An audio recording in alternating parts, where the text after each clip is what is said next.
अरे बापरे, आज तर बा लयच खतरनाक वाला डोकं दुखून राहिलं बा, आणि त्यात सर्दी बी झाल्यासारखी वाटून राहिली, आणि त्यात आपल्याला आज गुरुवारचा उपास होता बरं. तर मग पहिले आपण गोळ्या घेतल्या आणि आलो अतुलला घेऊन सारखं साईडवर. तर मग इथं आपल्याला कमोडच्या सीटचे कनेक्शन काढून द्यायचे होते. तर मग त्याच्यासाठी लागणारं जे सामान होतं ते घ्यायला आलो आपण घरमालकासोबत सारखं श्रीराम हार्डवेअर मध्ये.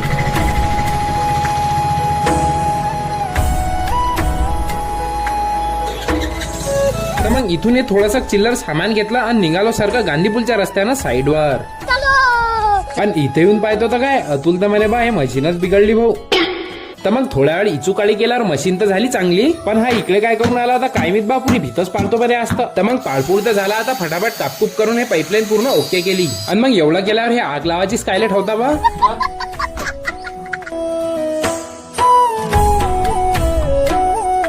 तर मग सर्व इचकाईनंतर एकदम ओके केलं आणि आलो सारखं घरी. आणि घरी आल्याबरोबर जेवायला तर एकदम आपल्या आवडीचा सेटअप होता बा. आणि मग गल्लीवर आलो तर आपल्या इकडची चिल्लर पार्टी तर मस्त ताप करून बसले होते. आणि एकदमच यायले काय झालं काय माहित बा, हे नाचायलाच लागले आणि म्हणे आमचा व्हिडिओ काढा आम्हाला व्लॉग मध्ये बी घेजो.